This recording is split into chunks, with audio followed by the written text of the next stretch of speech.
Ponto de Cultura, Museu Aberto e também Memória da Literatura Infantil e Juvenil, César Tadeu Obeide, entrevistado por José Santos e Leandro Cussan. 2 de dezembro de 2008, realização Museu da Pessoa, entrevista 176. Então, César, boa tarde. Boa tarde. Queria começar a entrevista perguntando seu nome completo, data e local de nascimento. César Tadeu Obeide, local de nascimento de São Paulo, capital, 26 de maio de 1974. César, você podia falar o nome dos seus pais e a atividade deles? Meu pai nasceu na Síria, o nome dele é Sakar Moussa Obeide, veio para cá com 15 anos, a vida inteira comerciante. Minha mãe é Sara Gores Obeide, trabalhou em casa a vida inteira. E é uma grande artesã de arraiolo. Ah, é? De tapete arraiolo? De arraiolo, é. E você tem quantos irmãos? Tenho 2 irmãos, o Elias, o mais velho, o Daniel do meio e eu, o mais novo. E fala um pouquinho do seu pai. Ele é um imigrante que veio para cá adolescente? Ele é um imigrante, veio para cá com 15 anos. Eu brinco que ele fazia piquete em praça pública na Síria. Ele disse que não, mas é uma brincadeira que a gente faz. Mas eles tinham uma pequena propriedade lá e já tinha o tio dele aqui. Muita pobreza na Síria. Ele vem de uma minoria católica dentro de um país muçulmano. A Síria predominantemente é muçulmana, 90 e poucos % da população é muçulmana, e a nossa família é os cristãos ortodoxos. E os sírios que migraram são geralmente cristãos ortodoxos. E aí ele veio para cá com 15 anos, no terceiro dia no Brasil, foi atropelado e ficou 3 meses no hospital. Nossa! E aí morou na casa do tio e foi ajudá-lo numa loja que ele tinha de tecido, tudo. Aí logo depois o pai dele veio também e foi fazendo a vida aqui. Conheceu minha mãe, que era prima dele, de 2º grau, ficou apaixonado. E naquele tempo preferia se casar entre a colônia, né? Minha mãe é nascida no Brasil, mas é neta de sírio, que vem da mesma aldeia. Então eles são primos de 2º grau. Como é que chama a mesma aldeia? Urede. Urede. Diz ele hoje que é muito evoluído lá. Eu sinceramente não sei. Ele esteve lá há 10 anos e falou que era mudou muito, né? É sempre aquela história de quem migra, como se a mudança fosse muito boa, né?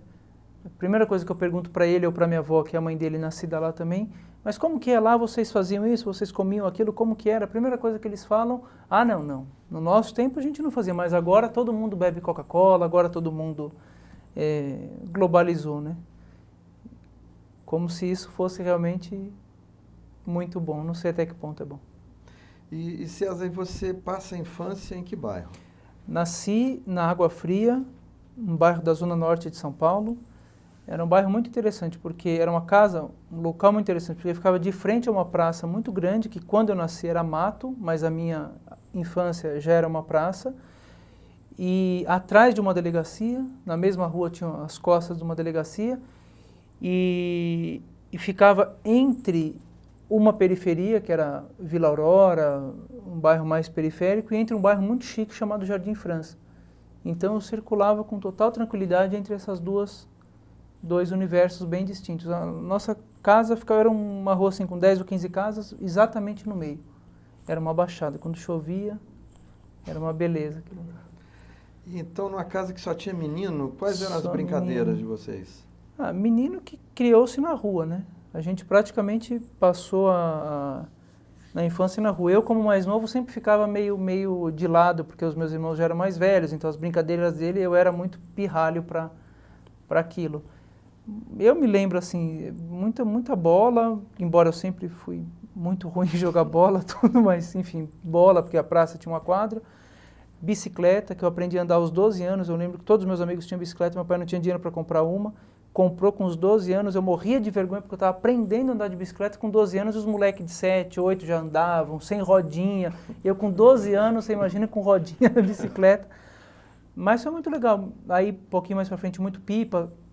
Subi em árvore, a gente jogava taco, que é na rua do lado. Foi uma infância muito... O que é taco mesmo? Taco é um esporte que a gente joga na rua, que você coloca uns paus assim, e o oponente ele tem que jogar a bolinha para derrubar, e você está defendendo. Se você conseguir mandar a bola para lá, você consegue bater o taco com o seu companheiro e ganhar ponto, até o outro pegar a bola. Então você não pode deixar cair a casinha. É um jogo fantástico. e morávamos perto de um clube do qual nós éramos sócios, o Acre Clube, então era basquete, era ping-pong, Como chama o boliche. clube? Acre Clube. Acre. É um clube familiar pequeno lá no bairro, muito interessante. A infância foi muito boa. Assim, eu não tenho muita lembrança. Eu comecei a ter lembrança da infância agora, eu tenho 34, acho que com uns 30 anos eu comecei a lembrar um pouco da infância, porque realmente ela apagou e voltou de um tempo para cá. Sei. E César, e qual o seu primeiro contato com a leitura, com o livro? Então, eu me lembro na escola, alguns livros que eu li, As Muitas Mães de Ariel, me lembro que eu li um livro da Giselda Laporta Nicoleles, que eu a encontrei no projeto escritor nas bibliotecas da Prefeitura de São Paulo. Eu falei, eu li um livro seu. Ela falou, que bom que um leitor meu virou escritor. Eu me lembro dela, me lembro do Marcelo Marmelo Martelo, mas eu me lembro assim muito claramente que eu tinha 12 para 13 anos, tenho um amigo até hoje chamado Rodrigo, e a avó dele, morava com ele, lia livros de romance de Velho Oeste, comprado em banca. Sei. Você lembra disso? Texas, Essas coisas todas. E eu adorava. Eu me lembro que eu levava os livros para trocar com ela antes de brincar com o Rodrigo. Então era muito interessante, porque eu levava lá, trocava os livros com ela, depois eu ia brincar. Eu tinha um momento com a avó dele. Primeira lembrança de leitura é essa. Não tenho lembrança assim de livros anteriores a essa. E na sua casa, se contava história? Tinha esse hábito? Não. Meu pai contava algumas histórias da terra dele, ele contava de um tal Usurbal, que devia ser meio um Pedro Malazarte da Síria, que nunca mais ouvi falar, só ele conhecia, né? Os tios dele não conhecem, então não sei se ele inventava, até hoje eu não descobri essa história. Mas não tinha hábito assim de contar a história. Meu pai lia muito jornal, lia muito livro. E então, quer dizer, você descobre então mais o livro na própria escola, não é isso? Mas assim, com a avó do Rodrigo. Do Rodrigo. Então, mas eu ter a consciência da literatura mesmo foi quando eu saí do colégio. Porque com 17 anos eu saí, li Machado de Assis, li tudo que a gente tem que ler, Gonçalves Dias, mas, sinceramente, sem a menor compreensão daquilo o que era realmente aquilo. Logo em seguida eu fui fazer teatro, aí eu voltei a estudar mesmo. Eu fui ler a obra de Machado de Assis, Guimarães Rosa, esses poetas todos tidos como clássicos, eu fui ler depois do colégio. Tá, mas espera que a gente já deu um pulo muito grande, né, Leandro? Vamos falar um pouquinho da escola. E como é que era a escola na sua época, o fundamental? Cresci praticamente todo o meu período escolar dentro de um colégio de freira, chamado Colégio Santana. Eu lembro que estudei numa escola chamada Miudinho, que era praticamente um berçário, uma escola do pré. E aí depois eu fui para o Colégio Santana, que era um colégio de freira. Eu e meus irmãos. O meu irmão mais velho, Elias, foi o primeiro homem a se formar no colégio. Então, ou seja, a geração um ano anterior ao dele não tinha homens presentes, assim. E era um colégio muito tradicional, me lembro claramente do cheiro das freiras, né? Ficou uma coisa impressionante, assim. Aqueles corredores, até hoje, eu me acordo sonhando com corredores, é uma coisa muito louca. É muito interessante isso, né? E o cheiro que é do hábito engomado? Aquele hábito, né, que fica aquele cheiro característico, não sei se tem palavras para descrever, mas ele tem mais ou menos é um cheiro de infância. Eu me lembro que o colégio tinha, fiquei sabendo depois que não tem mais hoje, uma figueira centenária no pátio. Era uma coisa gigantesca que dava sombra para todo mundo, a gente brincava, pendurava em cima daquela figueira o tempo inteiro.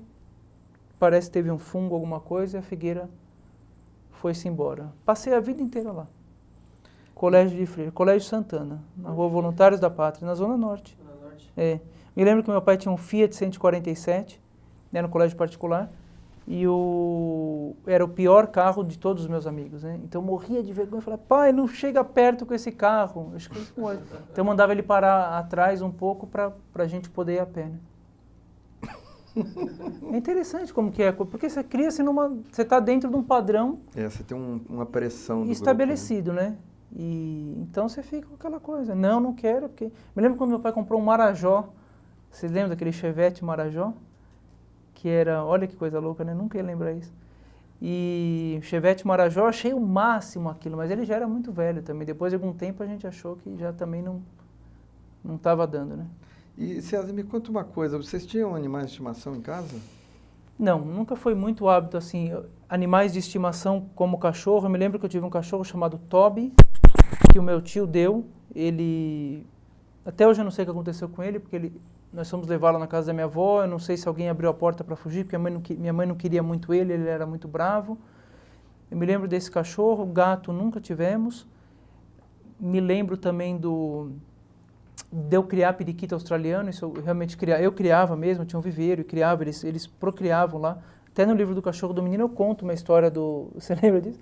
Do periquito que nasceu com as perninhas abertas, e branco, um periquito albino lindo, e eu quis dar liberdade para aquele coitado do periquito, soltei ele na praça, ele voou, eu achei o máximo, aquele periquito toda vez, não tinha nem subido num galho, ele conseguia, e ele tomando os ares ali, claro que ele se esborrachou no chão, né? Não morreu, mas aí eu peguei de volta tudo, e eu conto no livro do Cachorro do Menino. Mas também passou, eu adestrava periquito australiano. Como adestrava? Adestrava, era uma coisa horrível, né? Você cortava a asa dele, e aí o periquito não voava mais. Eu me lembro que a gente soltava ele no quartinho dos fundos lá da empregada, ele ficava se debatendo, a gente pegava, ele picava forte assim, cortava a asa, e aí você ia treinando, era uma escadinha, você colocava ele aqui, aí você punha o dedo no peito, ele passava, ele vinha pra cá e tal. Só que é uma coisa muito engraçada, porque o periquito caga o tempo inteiro, né? Ele caga a cada 15, 20 minutos. Então eu fazia lição com ele totalmente cagado do periquito, assim, era uma coisa muito doida. E aí eu não me lembro como acabei me desfazendo. Mas hoje, por exemplo, assim, eu tenho uma visão totalmente oposta disso. Eu acho que da relação com os animais, passarinho não deve ficar em gaiola, muito menos servir para o nosso entretenimento, seja em circo, seja em qualquer rodeio, qualquer coisa assim, mesmo na gaiola ou no aquário. Eu acho que a gente faz porque, na época, fazer como muitas pessoas fazem hoje, mas não tem a plena consciência do problema que é. E a sua juventude, assim, você lembra? Lembro muito bem. Saí com 17 anos do colégio, jurando que eu nunca mais ia entrar numa igreja. Colégio de freira, né? A gente sai com aquela repressão toda, tanto que eu fui retomar minha espiritualidade com os cantadores. Mais pra frente um pouco. Eu totalmente descrente, distante de qualquer forma de espiritualidade, não necessariamente a igreja católica, mas o que eu conhecia até então era isso. E aí eu olhava aqueles cantadores cantando em nome de Jesus, Maria, mas eu sabia que o cara era um picareta, era uma pessoa sem caráter, sem escrúpulo, mas falando de Jesus e Maria. E aquilo me chamou muita atenção. Eu falei, como é que pode uma pessoa que eu sei que é desonesta, que eu conhecia, mas o cara está invocando o nome de Jesus para aquilo? E aí eu, não sei, foi daquele momento que eu voltei. Mais adolescência. Eu já trabalhava. Então, assim, eu sempre trabalhei muito. Desde os 13, 14 anos, eu ia com meu pai trabalhar. Ele tinha uma pequena loja lá na Rua dos Andradas. Eu trabalhava com ele, sempre gostei muito de trabalhar. Então, e sempre me cobrei muito o trabalho. Eu também nunca fui de ficar esperando o pai dar. Trabalhava com meu pai, mas sempre trabalhei muito. Até os 23 anos eu trabalhei com ele.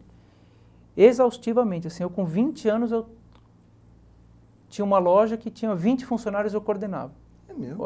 Era uma coisa assim, que eu me colocava muita responsabilidade. Me colocava. Hoje eu coloco um pouco menos. E a adolescência, saí do colégio, fui fazer administração de empresas no Mackenzie. Com 17 anos eu entrei na faculdade. Eu não queria ser médico, dentista, advogado ou que mais? Engenheiro. Trabalhava com meu pai. O que eu vou fazer? Preciso fazer faculdade. Fui fazer administração de empresas, que é um curso que tem até uma brincadeira que diz que quem não sabe o que fazer vai para administração de empresas. Não, eu acho que eu tenho um primo que faz, ele realmente gosta. Os primos da Renata, minha mulher, gostam bastante de fazer. Mas eu não tinha nada a ver com aquilo.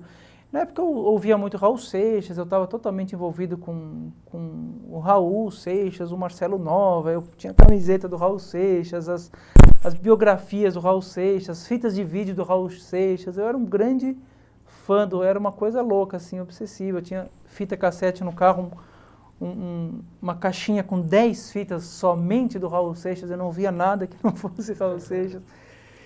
E entrei no Mackenzie, que era uma faculdade particular, num curso de administração de empresas, e o primeiro ano eu fiz de manhã.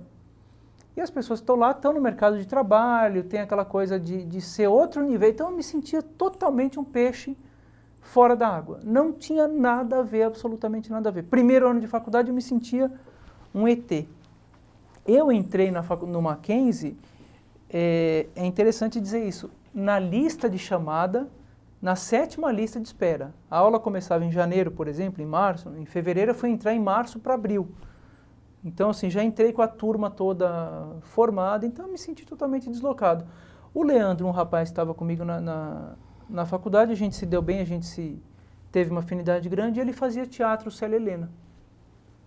E aí eu fiquei amigo dele, com mais meia dúzia de pessoas. Infelizmente essas pessoas eu não vejo mais, porque passou assim. E aí eu comecei a conviver com o Leandro e com os amigos que faziam teatro. Eu, saindo de um colégio católico, que nunca tinha feito nenhuma manifestação artística, para mim, educação artística era desenho geométrico e música era flauta doce. Não tinha nenhuma coisa corporal, a educação física totalmente competitiva, que era um pouco da realidade da escola naquela época. E aí eu vi a primeira peça que eu fui ver, que ele me convidou para ver, os atores pisando descalços naquele palco. Eu achei uma coisa maravilhosa, uma coisa singela. Falei, gente, esse povo pisa descalço. Eu já trabalhava, eu tinha aqueles pé duro, apertado, era uma coisa que eu ficava, como é que pode isso? E aí eu me encantei com aquele universo. E aí tive praticamente os amigos do teatro, muito mais do que os amigos da faculdade. Mas não fui fazer teatro. Os primeiros 2 anos eu relutei, não sei, uma coisa que eu não queria fazer de jeito nenhum. Assim, queria, no íntimo eu queria, mas não fui fazer. Tanto que a primeira aula de teatro que eu fui fazer foi lá com o pessoal do Oswaldo Montenegro, distante, sem ninguém saber do pessoal do teatro. Fiz e aí gostei. Aí eu me encontrei no teatro. Eu achei uma coisa muito legal, porque o teatro mexia com o corpo, com a parte intelectual. Aí fiz uma série de cursos, fiz mímica, fiz dramaturgia. Fiz uma série Estudei dramaturgia há 5 anos. 5 anos? 5 anos com o Chico de Assis. Eu era novo, eu estava na faculdade, eu devia ter... O Chico de Assis da Missa Leiga? Da Missa Leiga, exatamente. Estudei com ele 5 anos, um professor dificílimo, muito talentoso, com uma capacidade de raciocínio. E fazer dramaturgia, fazer teatro é muito difícil. Escrever teatro, porque tem a coisa da ação, da entropia, se não cria, não sei o que, é uma loucura. Eu fiquei lá 5 anos, eu tinha 20 e poucos anos, os caras ali de 40 para cima. E estava lá, eu ia toda, acho que era segunda-feira, terminei a faculdade, continuei indo lá. Você se graduou em administração? Eu ia parar, no 3º ano eu ia parar. Aí eu pensei bem, acho que minha mãe falou alguma coisa, mas você continua pelo menos, entendeu? Aí continuei. Mas se teve alguma utilidade na minha vida, sinceramente, não. Assim, pelo menos que eu tenha essa consciência. Né? Mas quando você se formou, você continuou trabalhando com a família? Então, continuei mais 2 anos. Com meu pai e com meu irmão Daniel. Continuei. Aí eu saí, eu fazia teatro amador, tudo, sem saber o que ia fazer. Não tinha a menor ideia do que ia fazer. E foi muito forte, assim, me lembro que foi uma ruptura muito grande, porque nós tínhamos uma loja que montamos um depósito e montamos uma outra loja. Eu tocava uma e o depósito a gente montava caixa de som para discoteca, essas coisas, para baile, para igrejas também. E estão indo bem, assim, a gente sempre teve uma situação financeira muito difícil, meu pai sempre foi uma pessoa que batalhou muito, trabalhou a vida inteira, mas com muita dificuldade financeira. E quando eu e meu irmão começamos a trabalhar com ele, a coisa começou a funcionar, a prosperar. Então, o que pra gente era muito próspero, eu falei, olha, eu vou sair. Um choque, mas você vai sair, tudo que a gente tem aqui, era uma loja, né? Tudo que a gente tem tá aqui, eu vou fazer o quê? Eu não queria ficar igual às pessoas que eu via lá, com todo respeito às pessoas que fazem isso, mas eu olhava aquelas pessoas com 40 anos parecendo 70. Os caras com 50 parecendo 85, sabe? E aí no teatro eu pude conhecer algumas pessoas muito dispostas, com muita vitalidade, que cozinhavam a própria comida. E aí eu falei, eu prefiro mais essas pessoas do que aquelas. E aí eu fiz a escolha sem saber o que eu iria fazer, mas eu tinha plena consciência do que eu não queria. E aí eu comecei a montar minhas peças de teatro de cordel. Mas então, peraí, nesse período você já estava escrevendo poesia, você já tinha Já escrevia teatro. Não escrevia poesia, mas escrevia teatro. Mas você já teve esse contato com a cultura popular? Como é que surge Então, esse surgiu encontro? aí, no seminário de dramaturgia eu tive contato. Teve um grupo de teatro que eram os atores, os amigos que faziam teatro. Eles eram atores, tudo. Eles queriam montar uma peça. E uma das meninas do grupo, a Marina, falou assim, chamou, tem uma coisa que eu ia escrever o texto. Eu fiquei muito feliz, porque era uma possibilidade de eu pôr em prática aquilo que eu estava aprendendo no seminário. E tinha uma ideia de fazer uma coisa em cima da cultura popular. O pai dela, que era o escritor da ideia, chama Marcos Quinan, ele falou, olha, esse rapaz que vai escrever a peça tem uns discos de cantadores. Ele me deu o disco do Oliveira de Panelas, do Oliveira e do Otacílio, chamado Regras da Cantoria. Eu tenho gravado até hoje isso aí. E eu comecei a ouvir aquilo, eu não conhecia.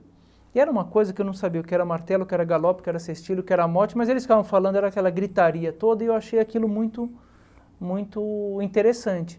E comecei a ler folhetos de cordel. O ciclo que mais me interessou e que particularmente me interessa até hoje é o ciclo da astúcia. É o João Grilo, o Chicó, o Cancão de Fogo. E como é que você teve acesso a esses folhetos de cordel? Então, nós tínhamos uma loja na Rua dos Andradas. Do lado tem a distribuidora da Editora Luzeiro. Que é uma loja que vende revistas novas fora de catálogo. A revista que as bancas não vendem, eles fazem pacotes e vendem 3 por 1. Então, são revistas novas. E um amigo meu chegou, o Christian, falou para mim, olha, você conhece aqueles folhetinhos que tem ali? E eu nunca tinha entrado, porque, não que eu seja santo, mas ali só tinha revista pornográfica praticamente, ou de costura, e nunca entrei, assim, você passava todo dia, mas nunca entrava. Eu entrei para ver os folhetos de cordel, achei muito interessante. Assim, me chamaram muita atenção, mas o que realmente me chamou a atenção foi a cantoria. Tá. Foram os cantadores. E aí, quando que você vê os cantadores ao vivo? Então, aí não, eu já conhecia alguns, tinha contato com o Sebastião Marinho, tinha contato com alguns, mas sempre com uma dificuldade muito grande em chegar neles, assim. Porque eu queria saber como que era a métrica, como que era a rima, como é que faz isso, como que contava a sílaba. Eu queria saber um monte de coisa. E o que eu mais ouvia, e na época eu já pesquisava literatura de cordel, tinha acesso aos livros, era, não, isso aqui é um dom, isso é um dom que Deus dá, não sei o quê. Hoje eu acredito que é um dom, assim, mas eu acho que em casos muito especiais eu vejo como um dom. E não tive muito acesso, então eu acabei indo fazer o que os pesquisadores fazem, entrevisto meia dúzia e leio. Mas o que eu lia era uma coisa muito antiga. As referências de livros sobre cultura popular, no caso do Cordel e Repente, são referências de 1940, de 1950. A gente não pode, em momento algum, achar que isso realmente é o que está por aí. Ô César, vamos para uma coisa técnica, que é o seguinte. Você podia contar, então, para quem vai assistir a entrevista ou vai ler, qual é a diferença entre o Cordel e o Repente? Tá legal. A diferença entre a literatura de cordel e repente é muito grande. A literatura de cordel ela é escrita para ser dita oralmente, mas ela é escrita, a pessoa tem tempo para preparar aquilo e tal. Os temas que o poeta pode usar no cordel são amplos, são diversos e praticamente limitados. Você pode falar sobre biografia, você pode falar sobre fato jornalístico, você pode falar sobre história inventada, fábula, mito, poesias, pode fazer cordel de uma estrofe ou cordel de 800 estrofes, não tem limite, porque é um tipo de literatura mais fincada na oralidade, porque o cordel foi vendido em feira, hoje não é mais, mas durante muito tempo foi. O repente é um improviso poético, feito ao som da viola, esse repente que a gente está falando, feito ao som da viola em dupla, e os poetas cantam os temas de acordo com o que a plateia fornece. Então, canta um mote sobre amor, aí o ouvinte dá um mote.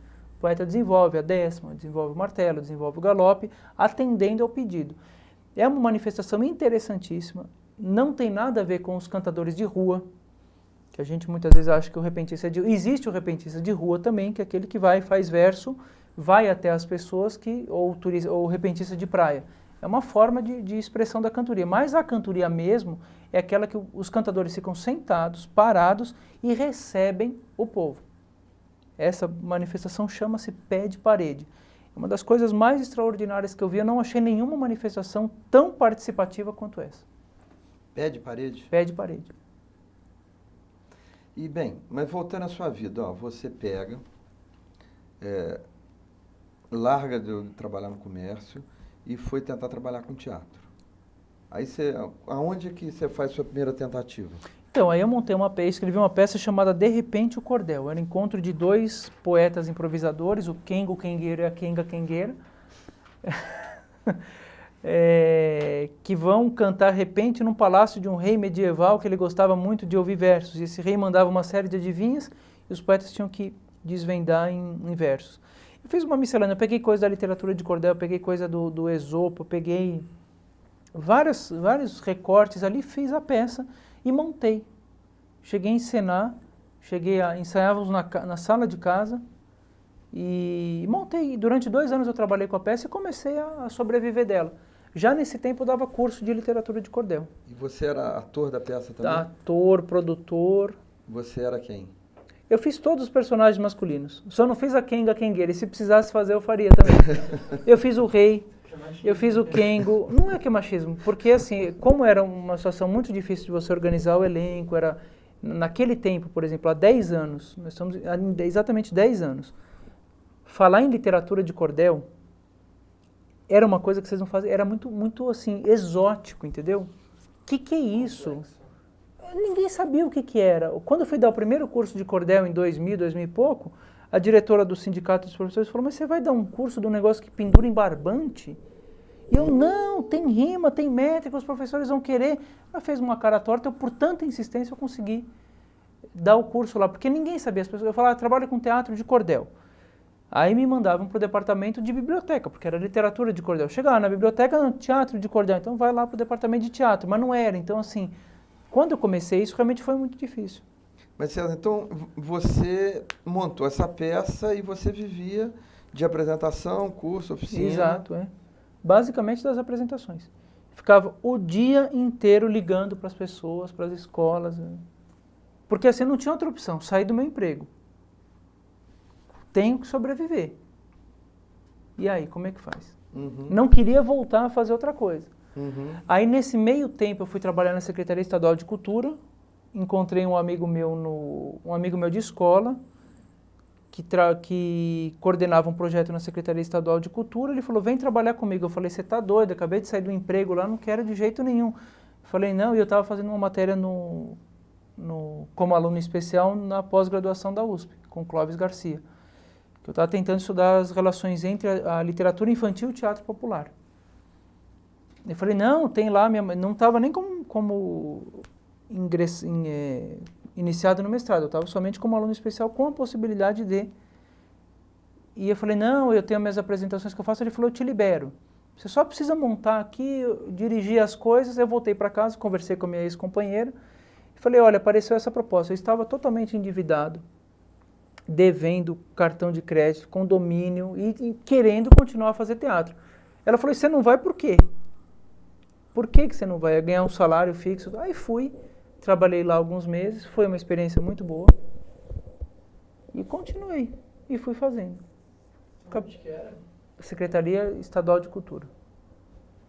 E então, César, você já está nesse mundo do teatro, e você está montando as peças, você está estudando cultura popular. E de onde surge esse momento de você escrever o seu primeiro livro? Então, aí em 2002, eu levei minha peça para Diadema. Diadema é uma cidade que vale a pena falar porque ela é muito organizada em cultura em geral. Uma cidade pequena, que foi conhecida durante muito tempo pela violência extrema, né? Aqueles policiais que mataram lá, tudo vem de Diadema. Mas a cidade acho que deu uma grande volta com a cultura. E com o esporte, acredito que sim também. Lá tem a casa do hip hop, foi uma referência do hip hop na Grande São Paulo.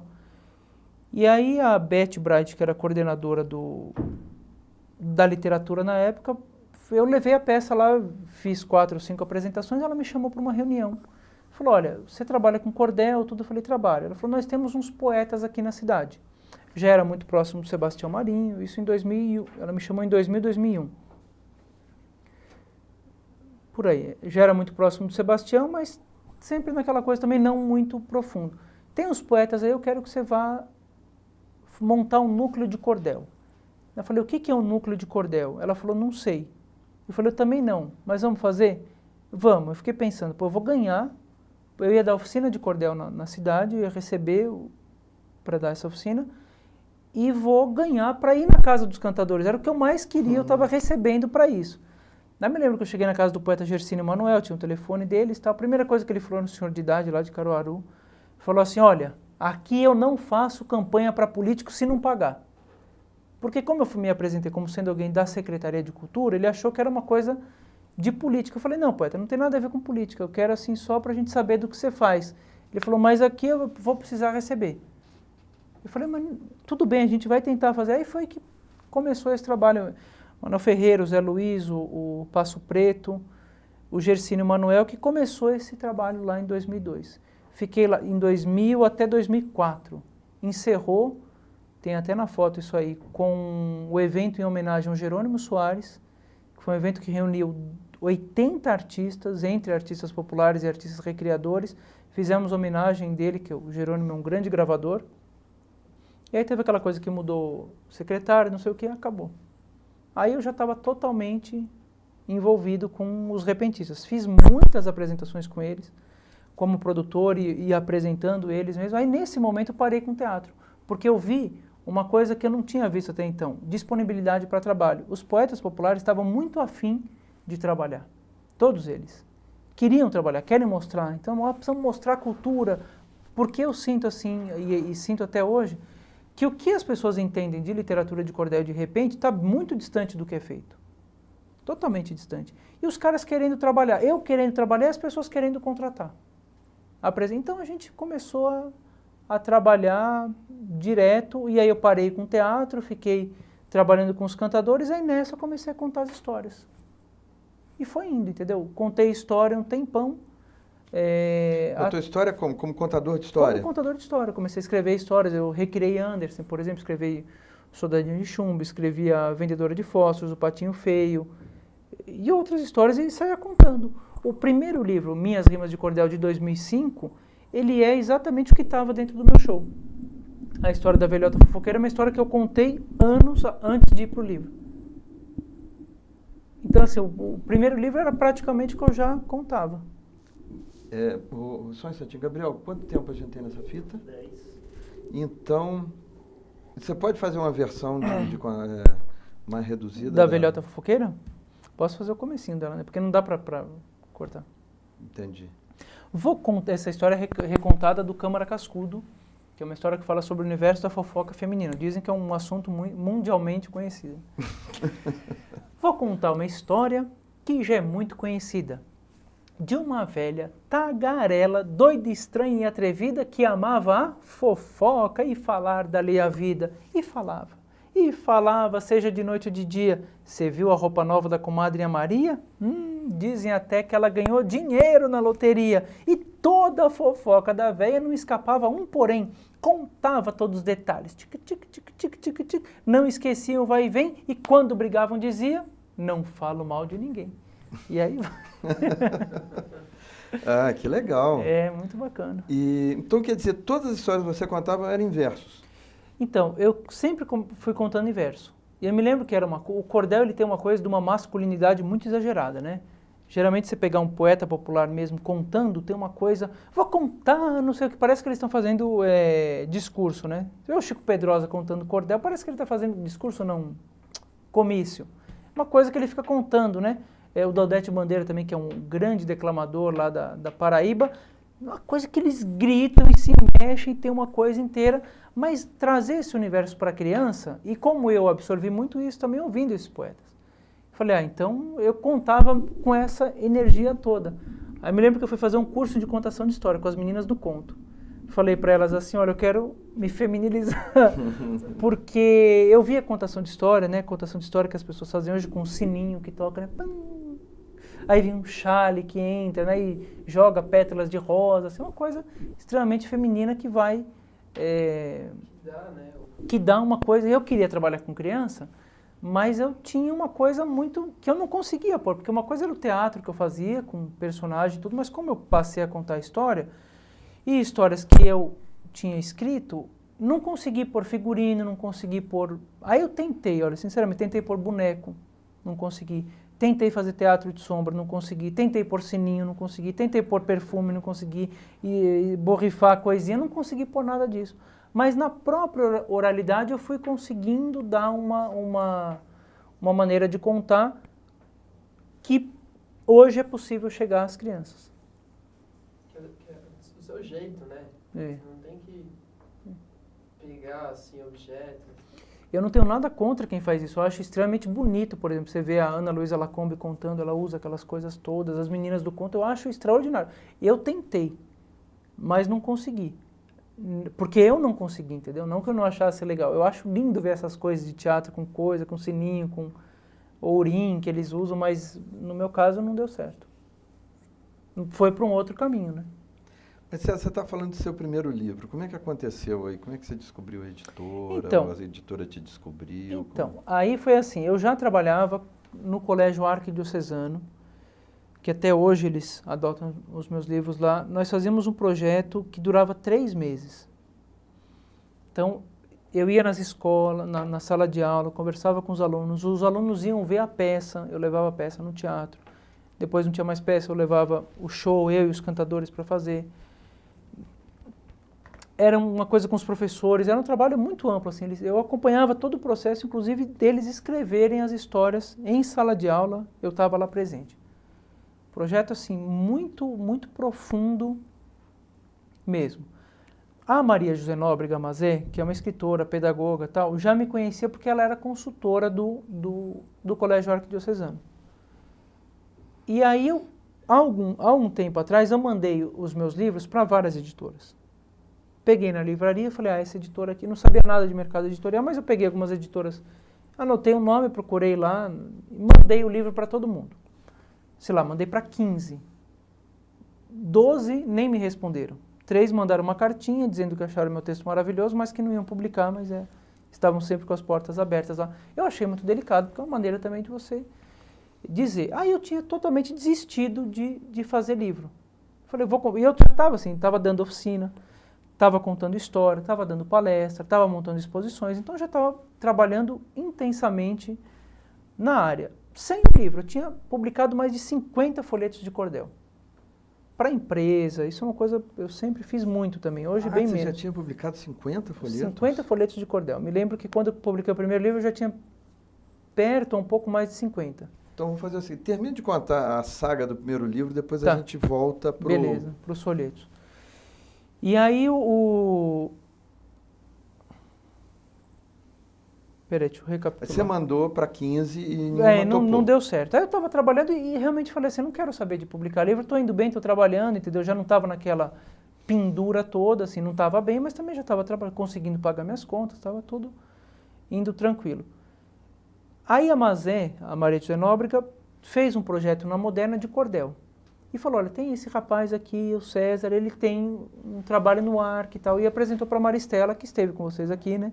O projeto. Ao mesmo tempo, uma professora chamada Elodie e a Luísa, que elas são autores de livros didáticos da Moderna, falou, você precisa mandar os seus livros para a Moderna. Elas foram fazer um curso comigo. Eu falei, não vou mandar que elas não querem saber. Não, você precisa, não sei o que. Elas pegaram meu telefone. Nós vamos te ligar. Eu não sei se foi a Elodie ou a Luísa, eu não quero ser injusto, eu vou citar as duas. E aí ela me ligou e falou, olha, manda para tal pessoa. Eu mandei, então foi o contato, eu mandei para o Wagner Costa, que é um escritor também, que ele ajudou a levar lá, e aí o livro, a Maristela chegou para mim e falou assim, olha, nós queremos montar um livro de cordel, temos uma ideia de uma coletânea e tal, eu expliquei mais ou menos o meu trabalho, falei da divergência, isso era em 2003 mais ou menos, o livro saiu em 2005, era em 2003, da divergência, não tinha livro de cordel publicado até então, era raríssimo, tinha a coleção da Edra, mas era uma coisa assim, que não tinha livro de cordel mesmo, eu não me lembro assim, se em 2003 não tinha quase nada. Assim, tinha, em editoras comerciais não era muito comum. E ela falou, precisa dar certo. Eu falei, mas eu não sei se vai dar certo, eu posso garantir que eu vou trabalhar muito para que dê certo. E aí depois de 2 anos o livro saiu. Fiquei extremamente feliz, como eu fico até hoje com cada livro que sai, é uma coisa muito bacana. Mas o primeiro é sempre um gosto muito legal. E eu tive muita sorte por ser um livro já saiu numa editora muito boa, né?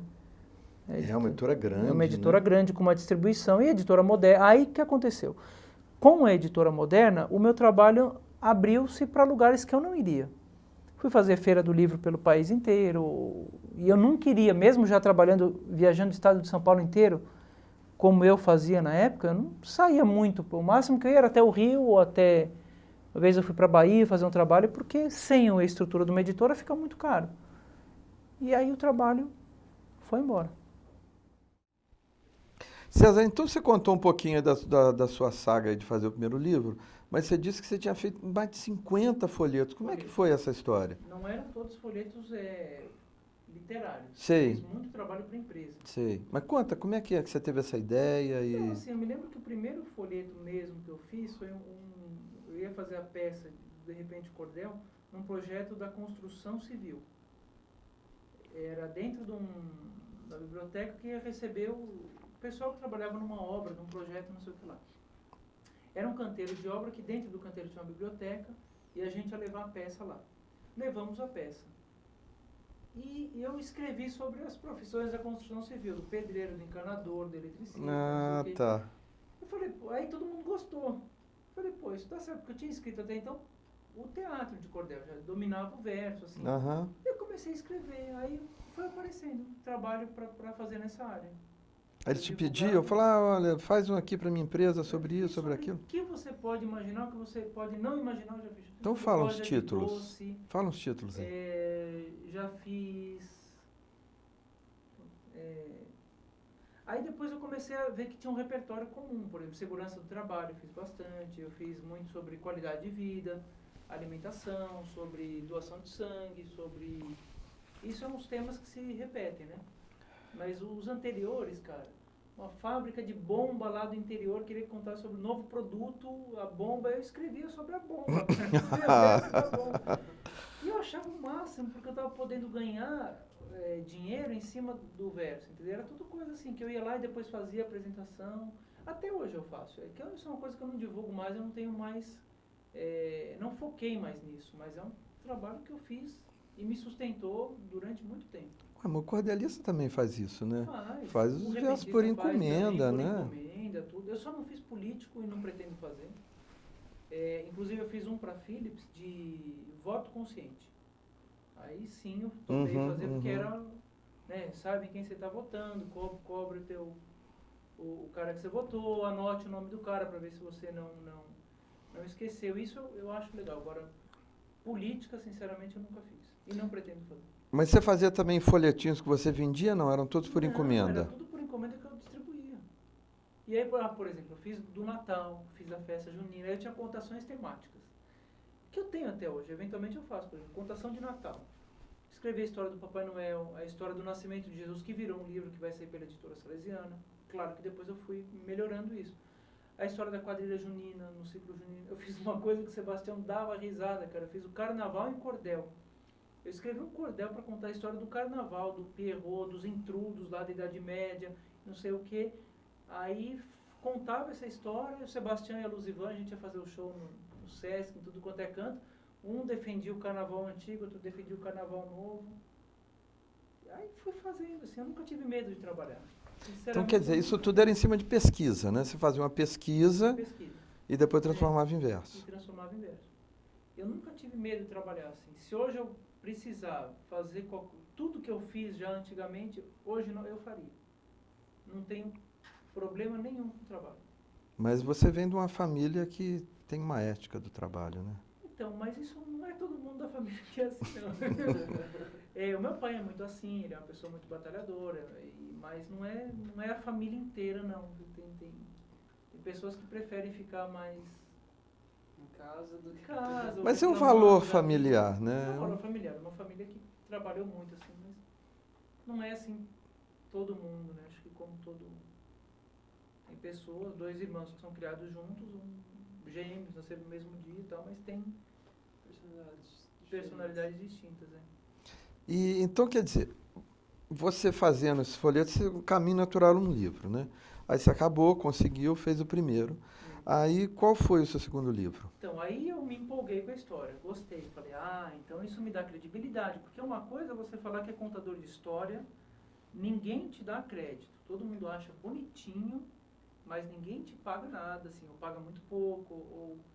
Assim, ninguém vai falar que contador de história não é uma boa profissão.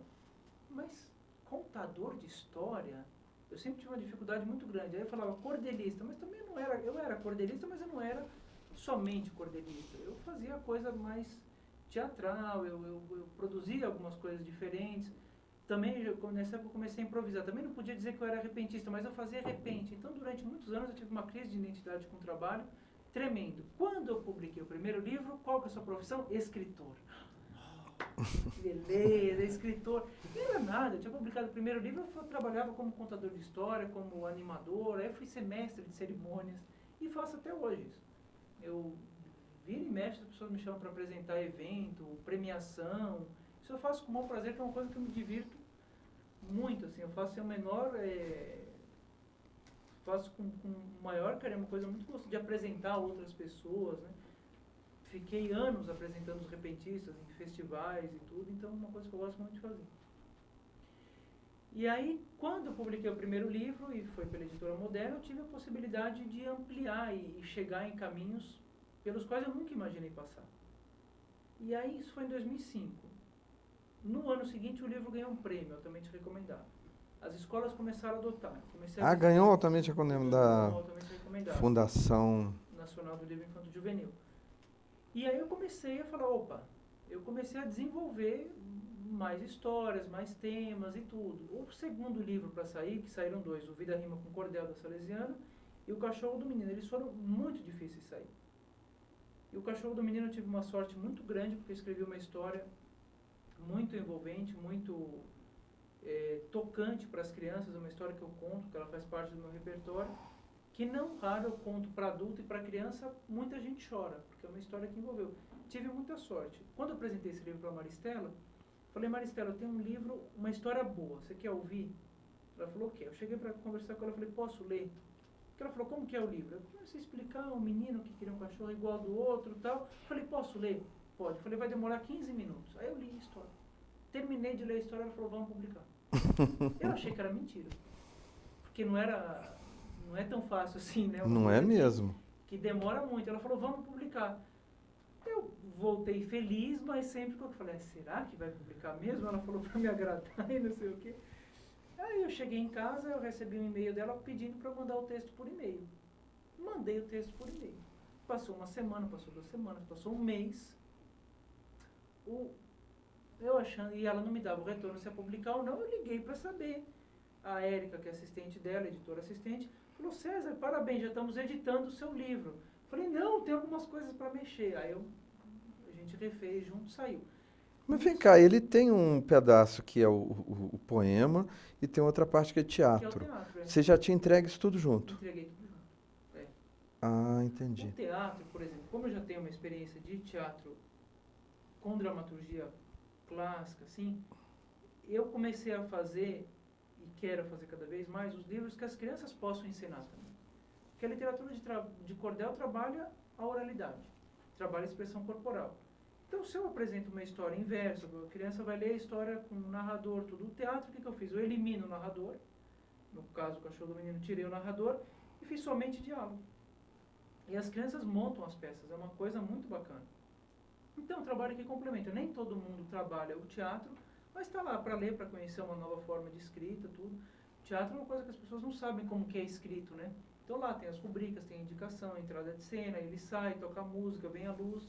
Então, acho que é importante também mostrar essa nova forma. Lado, né? É.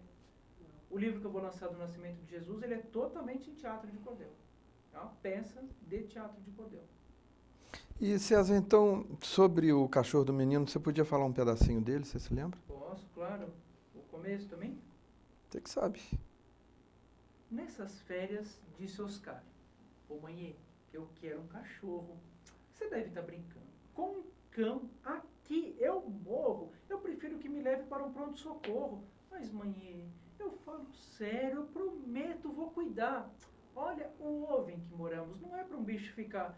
Eu trabalho o dia todo e não tenho tempo, Oscar.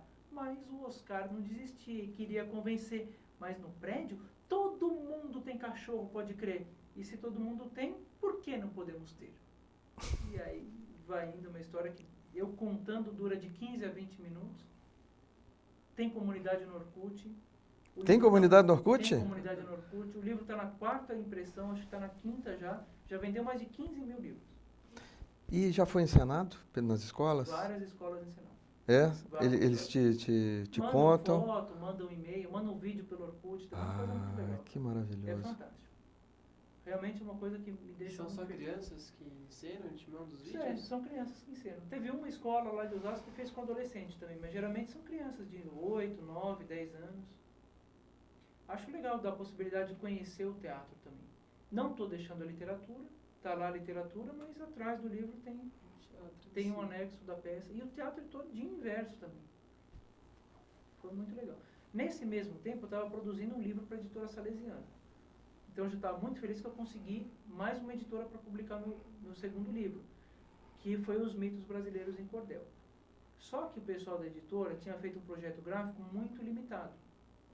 Eu falei que eu não queria aquilo. Então, a gente teve que aguardar Os Mitos, que foi sair agora, em novembro de 2008.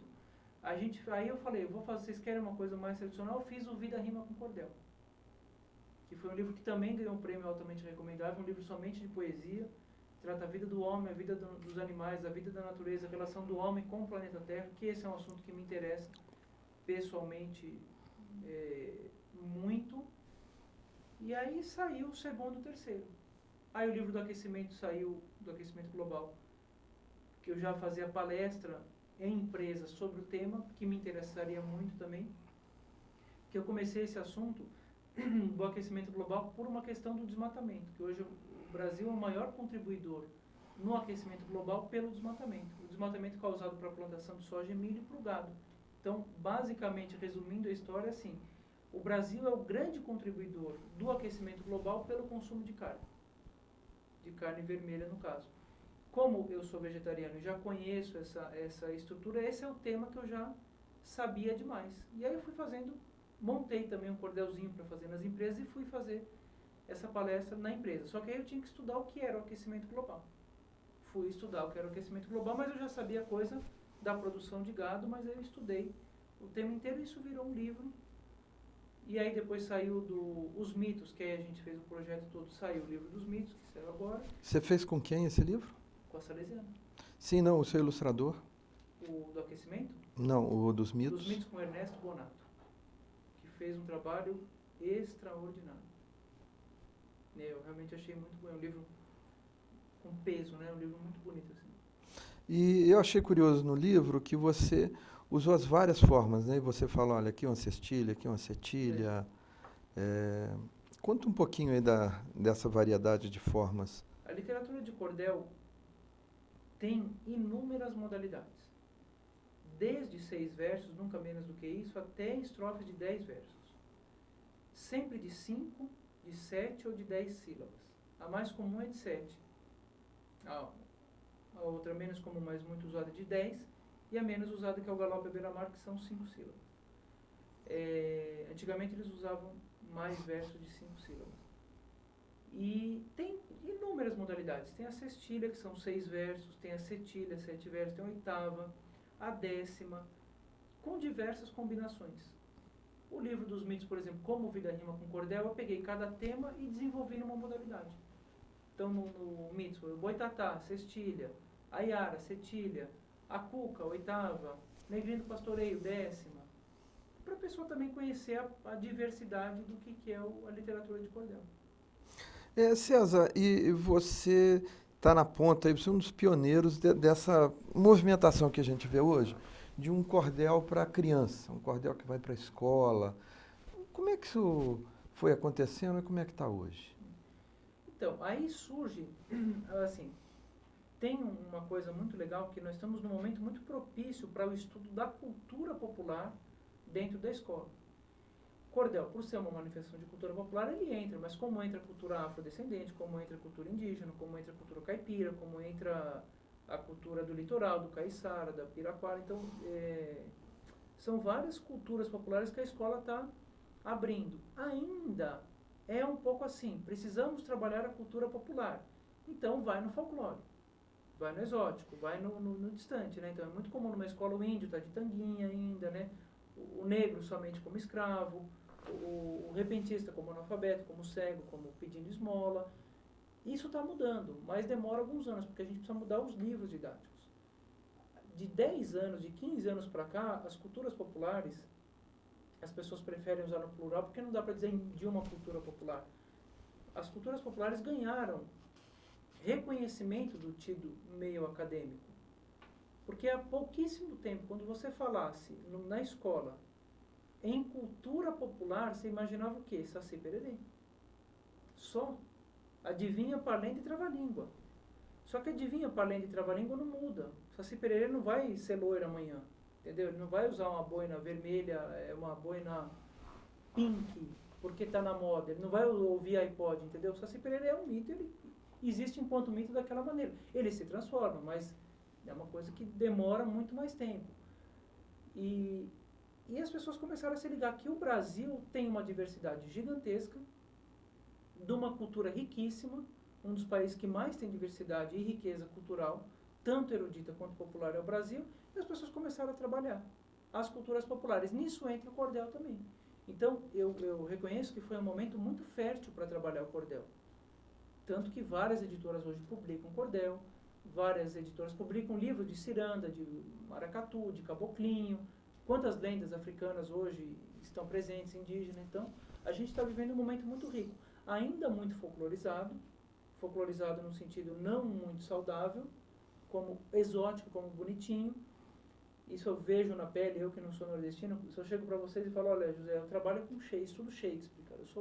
Realmente conheço Shakespeare, estudo Shakespeare. Pô, que legal, Shakespeare. Eu falo para vocês, olha, eu trabalho com yoga. Pô, trabalho com yoga. Se eu disser, trabalho com yoga, então, pô, trabalho... Fica uma coisa muito chique, né? São culturas riquíssimas, mas não nossas. Aí se eu falo para você, eu trabalho com a literatura de cordel. Que bonitinho. Todo mundo acha muito bonitinho. Ninguém fala assim, ah, que horrível que você trabalha com isso, entendeu? Todo mundo gosta. Mas sempre no aspecto do bonitinho. O César, o Museu da Pessoa está fazendo ainda não como uma forma de um projeto estruturado, mas uma certa memória do cordel e do repente, entrevistando várias pessoas. Você é um representante, vamos dizer, da ala mais jovem, né? E quem são as pessoas que a gente não pode deixar de ouvir? Que estão vivas e pelo Os mais Brasil. velhos. Olha, o Sebastião Marinho já esteve presente aqui, né? Que é uma figura extraordinária. Ele tem a história que ele tirou a cantoria do Brás. Acho que esse trabalho que ele fez foi muito importante. Dos mais velhos. Acima dos 60, né? Eu estou pensando. Tem o Manuel Monteiro, né? Manuel Monteiro, na Paraíba, que é um grande poeta, uma pessoa que tem uma capacidade, assim, de um talento poético muito grande, que eu acho que ele deveria ter o seu registro. Ele está com 70 e poucos anos, né?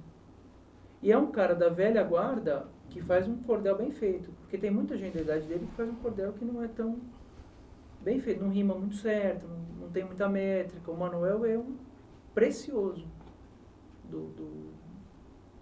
da métrica, da oralidade e da poesia principalmente, né? E tem muita gente jovem boa também, né? Tem muita gente jovem. Eu sou totalmente a favor do registro de pessoas mais velhas, porque eu acho que isso marca a história.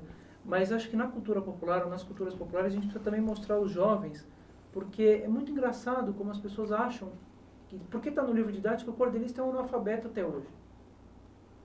Não é.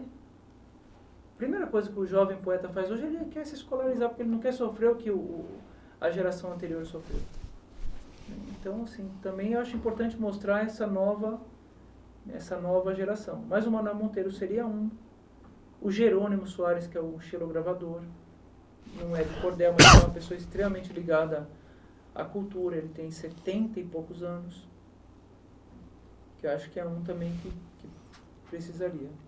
Ô César, vamos falar um pouquinho do repente, né? Porque você também improvisa bem. Quando que você percebe que você tinha aí esse dom? Então, eu comecei a perceber que eu poderia fazer de repente quando eu via os cantadores muito ruins. Porque assim, se você ouvir os nonatos improvisando, é uma coisa que você fala, eu nunca vou fazer isso. Porque o cara vai rimando, vai trazendo uma imagem, uma metáfora, de improviso. Se eu ouvir Edmilson Ferreira improvisando, você tem a plena consciência, se você é uma pessoa de bom senso, que você nunca vai fazer nem um terço daquilo, você nem se arrisca a pegar uma viola e dizer que você faz improviso. Mas também tem muito poeta que não tem muita capacidade de improviso, repete muito, se engasga, se gagueja, tropica e tropeça. E como eu, quando pesquisei a cantoria, quando eu descobri o pé de parede, eu fui em tudo quanto era boteco para ouvir repentista. Os repentistas se apresentam em bares. Então, tem cantoria hoje? Não tem. Tem cantoria hoje? Não tem. Tem? Então eu vou passar e a gente vai junto. Era no fim do mundo, eu ia lá ouvir. E aí tem aquela coisa da informalidade, tudo, eu via coisas muito ruins. Que foram, falei, pô, então isso aí eu sei fazer. Aí eu me lembro que eu chamei o Passo Preto uma vez em casa lá, acho que eu tinha 2 violas já, ou uma só, ele começou a tocar e eu fiz uma cestilha. No que eu fiz uma cestilha de improviso, eu pulava. Eu parecia uma criança, pô, eu consegui tudo. E aí eu vi que eu poderia fazer, e assim, não me considero um repentista, mas eu uso do improviso poético nas apresentações para descontrair, para brincar, e até porque o repentista se apresenta em dupla. Eu sou repentista no que eu sou improvisador e faço versos improvisados, isso realmente eu faço. Mas não desenvolvo cantoria, não desenvolvo pé de parede, não participo de festival, que são as atribuições que um poeta profissional faz. E é uma coisa que eu gosto muito, eu acho uma coisa extraordinária. Assim, o repente é uma coisa muito bacana. Então, César, daqui a pouco nós vamos dar um intervalinho para você pensar aí como é que você vai contar um pouquinho da sua história aí em versos. Beleza. E eu queria... Leandro, você quer fazer alguma pergunta agora que a gente já está indo para o fim? Eu queria, não sei se falasse um pouco da vida pessoal dele, de namoro, de casamento. Se pudesse falar um pouco. Posso falar. Eu casei com a Renata há 2 anos. A Renata, a gente mora 2 anos de casamento, uma pessoa muito especial na minha vida, minha companheira. Ela é professora de yoga, nós temos uma escola de yoga em casa, e alguns temas sempre fizeram muito parte da minha vida, como os animais, como o vegetarianismo, como a espiritualidade. Com ela muito mais, porque isso com ela vem muito mais à tona do que já vi. Nós estamos juntos há 5 anos. E esses temas, de alguma maneira, eu sempre procuro trazer para o meu trabalho. Né? Se você pegar alguns livros meus, você vai ver que tem muito dessas coisas aí. Não diretamente, então, ainda não explicitamente, mas tem muitos temas sobre a não violência, sobre o respeito ao meio ambiente e tudo mais. Tá aí. E é isso. A gente tá junto, ela com a batalha da escola.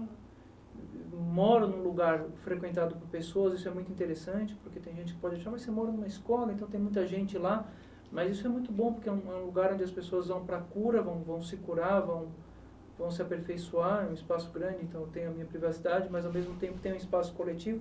A gente tem uma vida muito atribulada, tanto eu quanto ela, e nessa vida toda em São Paulo, a gente leva a vida. E César, o que você acha aqui de ter contado um pouco aí da sua história aqui pro Museu da Pessoa? Me surpreendeu, assim, porque eu respondo muita entrevista, mas sempre são aquelas perguntas, o que você faz, o que te levou a escrever o livro, o que é isso, o que é aquilo. Agora foi realmente uma coisa que eu não me preparei absolutamente em nada, eu vim totalmente aberto para que vocês fossem perguntar. Agora vocês foram encaminhando a coisa muito legal, porque deram foram tirando coisas que eu nem lembrava, por exemplo, né? E que ninguém nunca pergunta, a gente deixa lá também guardado, e espero que sirva. Eu estou muito feliz de ter dado depoimento, espero que possa servir para algum registro. Para mim, daqui, sei lá, 30 anos, querer ouvir as coisas que a gente dizia, acho muito legal. Eu sempre peço, quando as pessoas gravam e fazem documentário, tudo, mandar. Às vezes o estudante não manda, isso é uma coisa muito ruim, né? Às vezes eles mandam, porque você imagina daqui 30 anos eu vou ouvir uma coisa e falo, vou dar risada no mínimo, né? Falar essas coisas que eu dizia, acho que tem um pouco isso, né? O que você acha que o seu trabalho que você faz hoje pode ajudar daqui 30 anos? Então, assim, seria o ideal, né? Mas também seria muita pretensão, né? Eu me considero um escritor de livro infantil. Todo o resto que eu faço é uma forma de sobrevivência que eu adoro, tudo, mas as apresentações, as contações de história, mestre de cerimônia, escrever coisa para a empresa, são maneiras que eu faço para entretenimento, para diversão, que isso praticamente me sustenta. Então, assim, o meu foco principal são os livros. Eu trabalho com temas que cada vez eu quero trazer o que eu acredito para dentro dos livros. Eu não acredito que alguém vá deixar de comprar cachorro porque lê o livro do Cachorro do Menino que fala sobre adoção de cachorro. Acho que não, mas sei lá, talvez em algum momento isso possa tocar numa criança. E eu não penso daqui 30 anos, eu penso hoje. Tem criança que me escreve e fala assim, olha, mãe que me escreve, eu convenci minha filha a não adotar um livro, porque não comprar um cachorro, porque lê o seu livro. Eu acho isso muito legal, porque atrás do fato de você adotar um cachorro, tem muita coisa atrás. Tem o consumo, tem cada um cachorro comprado, 2 são mortos no centro de zoonose, tem a relação do homem com o cachorro que vai desprezando o animal. Né? Vou lançar um livro agora sobre os animais em circo, o Valente Domador. Tem criança que até hoje gosta de ver o leão no circo. É legal? É, eu amava ver leão no circo, achava fantástico aquele elefante lá pulando no banquinho. Mas isso envolve muito sofrimento do animal. Então, se eu trago uma história literária que mostra essa realidade, quem sabe a criança fala assim, é legal para mim, para o bicho não é. Então, é verdade. É, porque tem hoje o slogan, né? Circo legal não tem animal, né? Mas ainda tem muito lugar que tem circo, né? Então, assim, pode ser legal para mim. E o que eu vejo que o ser humano, que nós hoje, desconectamos totalmente da natureza. A natureza virou uma coisa e a gente outra coisa totalmente diferente. Isso não tem levado o ser humano para bons caminhos. Não que com o livro eu queira resolver isso, mas assim, é uma maneira que eu posso me expressar. Eu acredito nisso piamente e acho fantástico que as pessoas estão levando essa ideia. Entendeu? Então, me sinto muito feliz por isso. César, então a gente te agradece aí pela sua entrevista, Valeu, obrigado, pelo seu tempo e vamos voltar para o segundo tempo daqui a pouquinho. Tá bom. Ô César, então para terminar eu queria que você fizesse aí uns versos aí em cima da sua história de vida. Tá legal. Me chamo César Obeide, eu nasci lá na Água Fria, os meus pais são lá da Síria, uma terra de magia, transformei-me em poeta e hoje eu sigo a meta da mais doce poesia. Faço livro com amor, encantando as crianças, com cordel e com repente eu fabrico minhas andanças, para um mundo bem melhor eu projeto as esperanças. Sou casado com Renata, uma luz na minha mente, com amor e alegria vou seguindo assim em frente, minha vida é sem apuro e o que eu quero no futuro eu projeto no presente. Obrigado.